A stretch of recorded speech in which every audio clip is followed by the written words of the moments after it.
Eu vou ler a notícia e vou te falar todos os absurdos disso. Vamos lá? Coloca a notícia na tela. A notícia crua é essa daqui. Alexandre de Moraes mantém decreto do IOF do governo, mas revoga cobrança sobre risco sacado. Então vamos entender o que aconteceu. A timeline é: o governo do PT faz uma campanha dizendo que vai conseguir déficit zero, ele vai zerar o déficit. O que é o déficit? O déficit é você tem o que você gasta, você tem o que você arrecada. Se o que você arrecada é maior do que você gasta, você tem um superávit. Quando você gasta mais do que você arrecada, você tem um déficit. Nós, historicamente no Brasil, temos essa mania ridícula de aumentar o déficit cada vez mais, e isso por si só não é um problema. O aumento do déficit por si só não é necessariamente um problema, dependendo do que você está fazendo com o déficit. Por exemplo, vamos supor que eu tenho uma empresa, tá? Isso aconteceu, isso é um caso real meu, tá? Isso aconteceu comigo. Abri um estacionamento, eu tinha 40 e poucos mil reais. Eu fui lá e abri um estacionamento com um sócio meu, cada um pôs 40 e poucos mil. Então com 80 mil reais a gente abriu um estacionamento. No que a gente abriu o estacionamento, eu precisei fazer alguns investimentos de gasto recorrente. Por exemplo, pagar o primeiro aluguel, pagar o diesel das vans, pagar o aluguel das vans na época, pagar algumas pinturas que eu tive que fazer lá, que a gente fez pintura com cal, aí eu tive que comprar depois tinta boa. Então, se você pegar os meus, por exemplo, 2, 3 primeiros meses do estacionamento, eu tô com um déficit absurdo. Certo? Só que eu estou com um déficit absurdo, aumentando a minha operação, portanto aumentando o meu faturamento. Não ao ponto de eu ter superávit, mas isso aconteceu. Eu lembro que logo que a gente empatamos faturamento e gasto. A gente decidiu fazer mais um gasto, que era cobrir mais algumas vagas, porque eu vendia a vaga coberta mais cara do que vaga descoberta. Então eu fui lá e investi em infraestrutura, certo? E claro que como eu tive aumento também de clientes, eu tive que investir também em mão de obra. Então eu aumentei o meu déficit para gerar um crescimento. O problema do Brasil é, nós geramos déficit e não geramos o crescimento proporcional para você sanar esse déficit e depois ter superávit. Isso inclusive foi o que foi a motivação da PEC do teto de 2016, que muita gente fala, mas outros países não tem PEC do teto. Não tem PEC do teto porque em outros países, às vezes, você tem outras metas que funcionam como teto, como por exemplo, meta de superávit ou meta de aumento do crescimento do PIB. Então o cara fala o seguinte: você até pode gastar mais do que você arrecada, não tem problema, desde que você aumente o seu PIB ou desde que você diminua nos próximos anos esse déficit. Então você gastou mais do que você arrecadou, mas você está no caminho certo. Dada esta introdução, o governo do PT falou, vamos zerar o déficit porque nós estamos com um déficit muito alto. Ótimo, legal. A gente já sabe que é mentira, porque o Haddad é um incompetente, porque o Haddad, quando ele foi prefeito de São Paulo, ele aumentou impostos, ele aumentou em 50% o ITBI e conseguiu aumentar o déficit da cidade de São Paulo. Então vamos começar aqui, que a gente já sabia que o Haddad não ia conseguir fazer isso. Beleza, ele não consegue fazer. Não consegui fazer, o déficit tá aumentando, ferrou. O que ele faz? Ele faz algumas coisas inéditas que o PT sempre denunciou de outros governos. Ele chega pro Tribunal de Contas e fala, Tribunal de Contas, posso colocar menos dinheiro da educação porque eu tô sem grana? Tribunal de Contas, eu posso quebrar a regra de ouro? Não sei se você sabe o que é a regra de ouro. É basicamente, você só pode pedir empréstimo para gasto de investimento. Você não pode pedir empréstimo para gasto corrente. Então, por exemplo, eu tenho estacionamento, tô pagando 10 mil reais de folha, não tenho os 10 mil reais, eu não posso pedir empréstimo para pagar folha. Eu posso pedir empréstimo para fazer, comprar uma van, comprar mais vaga. Eu não posso, a gente quebrou a regra de ouro. A gente vai levar. Posso pedir empréstimo, tá? Pra suprir gasto recorrente. Isso aqui, ó, no mundo empresarial, é o primeiro fator assim, você vai quebrar. Por exemplo, pra quem tem posto de gasolina, um dos grandes dramas é você ter o cartão de crédito só sendo recebido depois de 30 dias da compra. Então eu compro o combustível à vista, aí chega o cara, abastece o carro no meu posto, aí esse cara vai embora e paga no cartão de crédito. Eu só recebo esse dinheiro dali 30 dias, ou seja, durante esses 30 dias eu vou colocando dinheiro em combustível que eu compro à vista e só recebo depois de 30 dias do cartão com a defasagem da taxa. O que muitos estabelecimentos comerciais fazem, principalmente aqueles que têm muito capital de giro, né, que é o caso do combustível, que é muito caro. Você antecipa a fatura do cartão para cobrir gasto recorrente. Esse é o primeiro sintoma que está fudido. Você vai comprar um negócio, isso fica até uma dica de negócio pra você. Você vai comprar um bar, você vai comprar uma padaria. Irmão, você tá antecipando a fatura do cartão? Tô, então, mano, esse cara tá fudido. Se o cara tá antecipando fatura de cartão, você já tá na merda. Você tá pagando uma taxa muito maior pra pegar um dinheiro que depois você vai contar com ele no futuro e você não vai ter pra pagar gasto recorrente. O Brasil está nisso. O Brasil já está quebrando a regra de ouro pra pedir empréstimo pra isso. Aí o governo fala assim, bom, fudeu. Não tô conseguindo suprir as contas mesmo assim. Taxa brusinha, irmão. Fala que é pra proteger a indústria nacional e taxa brusinha e vambora. E taxa brusinha. Meu irmão, não tá dando, irmão, aumenta o IOF. O governo vai lá e via decreto, o que é um absurdo.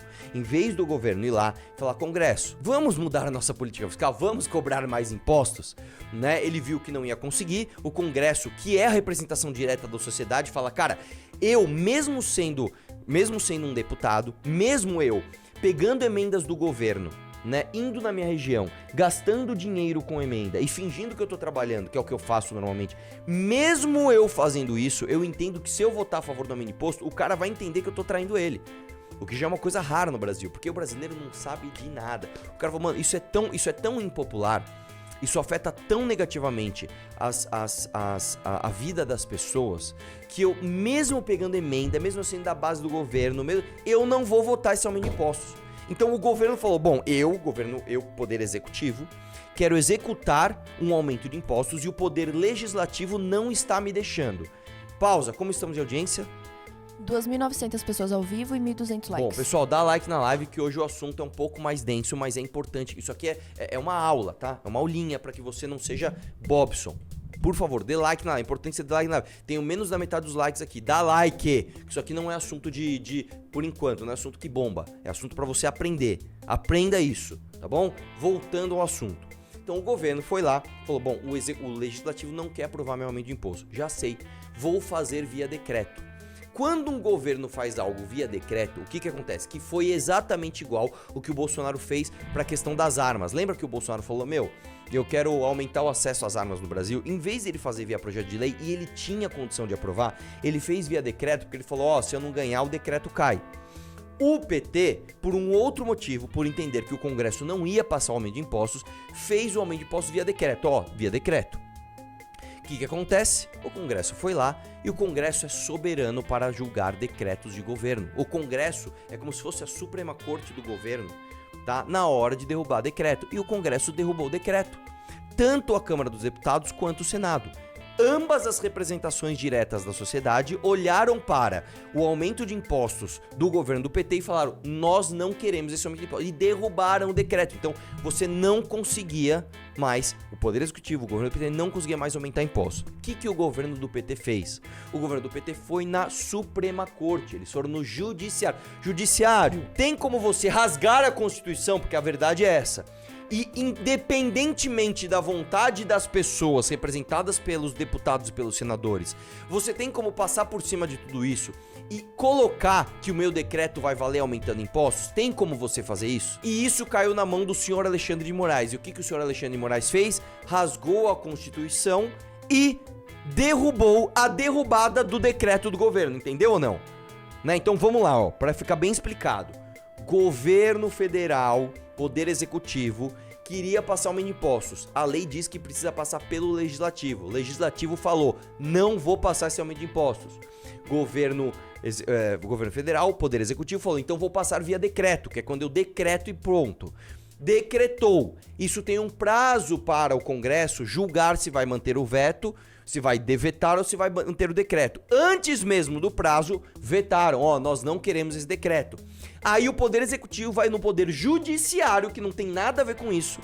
Tem como você derrubar o decreto, a derrubada do...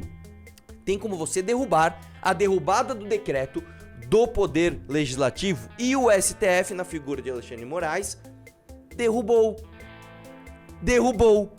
Porque o Brasil é esta merda, porque o Brasil é esta palhaçada, entendeu? Aqui no Brasil, a gente prevê uma coisa, a sociedade, através dos deputados e senadores, vão decidir as leis do Brasil. Você é a favor ou contra aborto? Você é a favor ou contra a maconha? Você é a favor ou contra o aumento de imposto? Você é a favor ou contra tal coisa?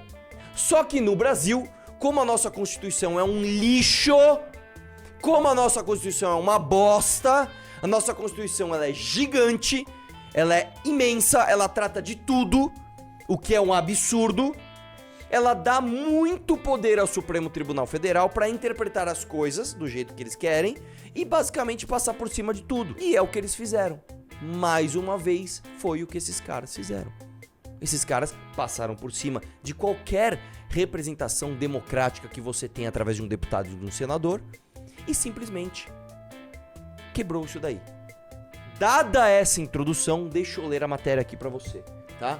Vamos lá, desce lá, vamos lá. O ministro Alexandre de Moraes do Supremo Tribunal Federal decidiu nesta quarta-feira manter a maior parte do decreto do governo que aumentou impostos sobre operações financeiras, revogando apenas a cobrança das operações de risco sacado. Moraes é relator de 4 ações no STF que tratam do decreto que causou uma disputa entre Executivo e Congresso. O risco sacado, comum entre varejistas, é uma espécie de antecipação de pagamento de empresas aos fornecedores, intermediada pelos bancos mediante cobrança de taxas. Isso aqui, só pra você saber, isso aqui, o cara quando ele faz isso já tá na merda, tá? O cara quando ele faz isso já tá na merda.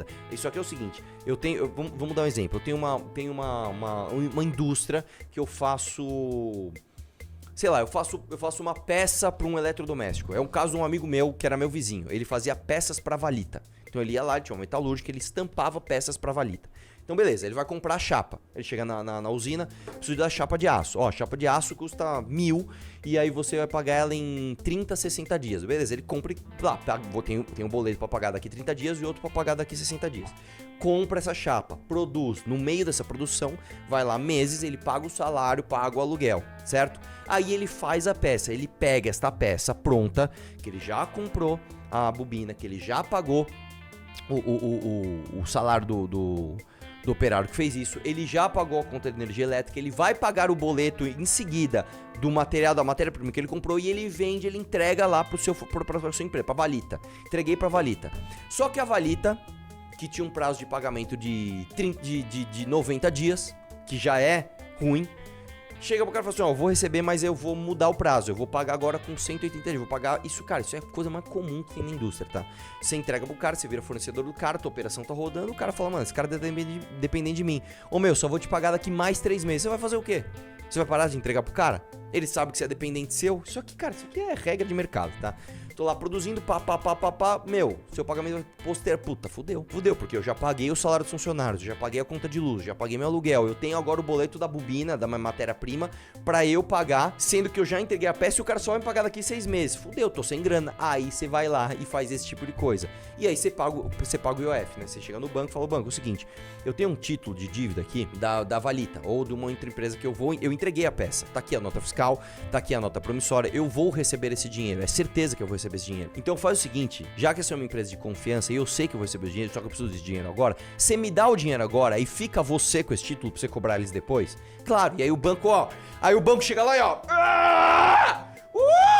é isso aí, vem empresário, vem, aí vai lá a família do Walter Salles, do Itaú e fala, vem, senta no colinho do papai que agora você se fudeu, é isso, tá? Empresário brasileiro é isso, é sentando no colo de um por um. Falou, é isso, empresário brasileiro é isso. Aí você vai lá e ó, creu! Aí o governo falou, opa, pera lá. Como é que esse cara tá ganhando dinheiro, porque ele tá trabalhando, produzindo? Como é que o banco tá ganhando dinheiro antecipando o recebível dele? E eu não vou tirar o meu? Mete imposto nessa operação. E aí você vai lá e creu! No empresário de novo. O empresário vai lá e senta mais uma vez no colo do governo. Certo? Aí o Alexandre de Moraes falou o seguinte, ó. Vamos deixar esse cara de fora só desse aumento? É isso, tá? É isso. Beleza? Vamos lá. Antes do decreto do governo, não incidia IOF sobre transação porque não era considerada para esses fins uma operação de crédito. O ato do governo... Porque, vamos lá, só pra você entender. Agora que eu acabei de entender que eles não consideravam isso uma operação de crédito. Porque, teoricamente, você não tá pedindo crédito pro banco. Né? Você que tem o crédito, você tá falando, mano, só tô terceirizando o crédito que eu tenho com outro cara ali, né? Que é a empresa grande.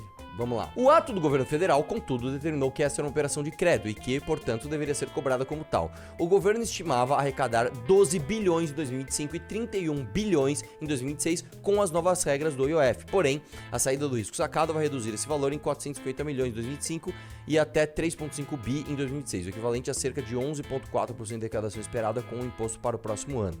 Né? Desce um pouquinho. Ao suspender o artigo relativo ao risco sacado, Moraes explica que o governo extrapolou sua competência de usar o decreto para incluir operações de risco sacado como se fossem operações de crédito sujeitas ao IOF. Para o ministro, viola o princípio da legalidade tributária e o regime constitucional de delegação de competência tributária. Então, teoricamente, a matéria tá focando uma parte boa, né? Tipo assim, ó, o Alexandre de Moraes, ele suprimiu a tua vontade, colocando imposto de um monte de coisa, mas nesse aqui ele te salvou, né?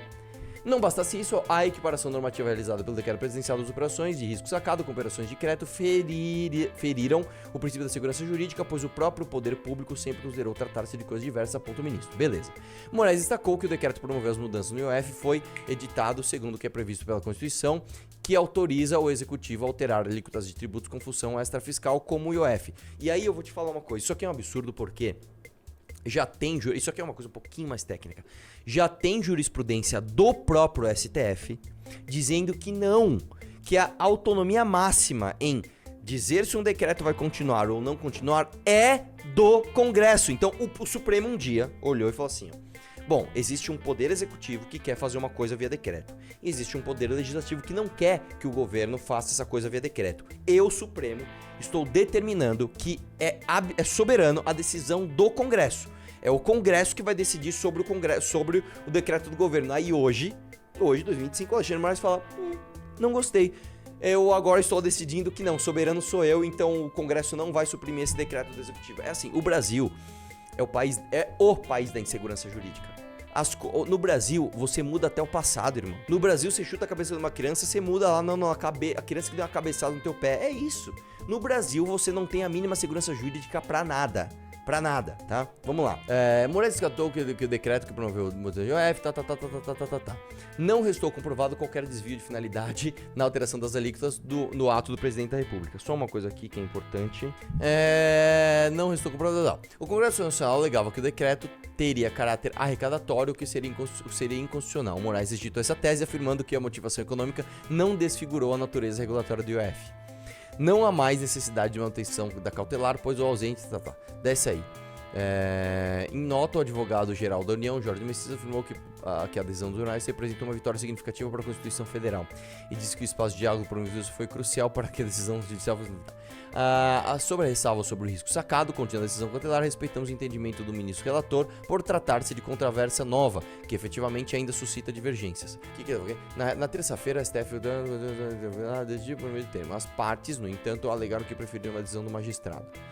Vamos lá. Há 2 semanas, Moraes suspendeu tanto o decreto do governo federal quanto a revogação dele, decidida pelo Congresso. Com isso, as regras anteriores sobre o IOF voltaram a valer temporariamente. 4 ações sobre o tema, tá. Vamos lá, beleza. Aí essa parte ficou chata. Vamos entender o seguinte. Aí ficam as aspas, né? De cada poder. Isso aqui foi muito importante, não sei o que lá. Então, vamos resumir a história. O STF, mais uma vez, pegou a Constituição, que é um lixo, rasgou mais uma vez e fez o que bem entendeu, contrariando decisão do próprio Supremo anterior, né? Porque, como eu falei, aqui no Brasil, você vai no juiz, eu tenho que ir pra direita ou pra esquerda? O juiz fala, vai pra direita, beleza. Aí você vai pra direita e fala, agora você vai ser preso, porque na verdade eu queria que você fosse pra esquerda. Mas você falou pra ir pra direita, agora eu estou falando que você tem que ir pra esquerda. É isso. No Brasil, assim, vamos jogar bola? Vamos. Aí você faz o gol. Não, cara, agora só pode gol com a mão. Mas não, só pode gol com a mão. Tá bom, aí você vai lá e faz gol com a mão. Não, agora não pode mais gol com a mão. É assim, o Brasil é isso. No Brasil você muda até o passado. Vamos lá, lembra que eu falei que essa live eu vou contar uma história pra você? Eu faço igual stand-up, o cara conta uma piada, aí roda e volta na mesma piada lá do começo, que aí todo mundo, que genial. Então tá. Eu vou fazer igual. Nós vamos pegar essa história do Alexandre de Moraes, pega essa história do Alexandre de Moraes, coloca numa caixa, tá? E deixa ela guardada. Vamos deixar aqui guardada a história do Alexandre de Moraes rasgando a Constituição e enfiando imposto na bunda de todo brasileiro, tá bom? Tá aqui, ó. Vamos deixar guardada essa caixa aqui. Vamos para o próximo tema, que você já vai ver a ligação deles entre si. Ministro da Fazenda, Fernando Haddad, comemorou a decisão do ministro Alexandre de Moraes sobre o aumento do IOF. Do ponto de vista regulatório, foi muito importante, porque a gente fechou algumas brechas, etc. Vamos reagir a ele falando? Vamos lá. Conforme eu já adiantei, né, nós estávamos muito satisfeitos com a maneira como o ministro Alexandre tratou o assunto, com muita sobriedade e colocando a Constituição acima de tudo. Quer dizer, o Supremo Tribunal tem que julgar na forma da Constituição. E nós, então, estávamos confiantes de que o decreto do presidente respeitava completamente a Constituição Federal, né? E houve essa questão do risco sacado que ele já tinha manifestado alguma sensibilidade em relação à controvérsia. Nós entendemos como absolutamente legítima a decisão dele. Justiça é para isso mesmo, né, para sopesar os argumentos.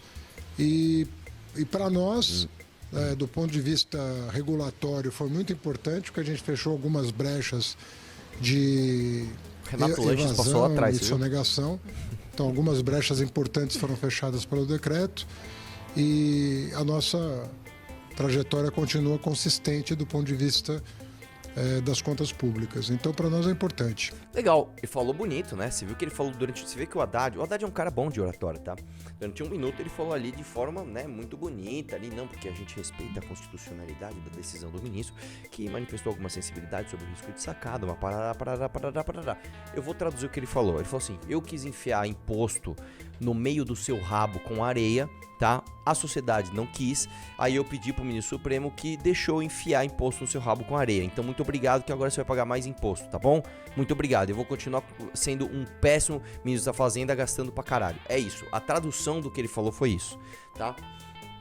O que você colocou aí? Eu coloquei aqui a Constituição, que fala, que ele falou assim, que o ministro cumpriu a Constituição. Mas Sim. na Constituição, artigo 49, fala da competência exclusiva do Congresso Nacional fiscalizar e controlar diretamente ou por qualquer de suas casas os atos do Poder Executivo, incluindo os da administração indireta. Ou seja, teoricamente, pela Constituição, o Alexandre de Moraes passou por cima da competência direta do Não, e Congresso outra, Nacional, que é fiscalizar o Poder O Executivo. próprio STF já tinha dado jurisprudência contra o que o Alexandre de Moraes fez hoje, tá?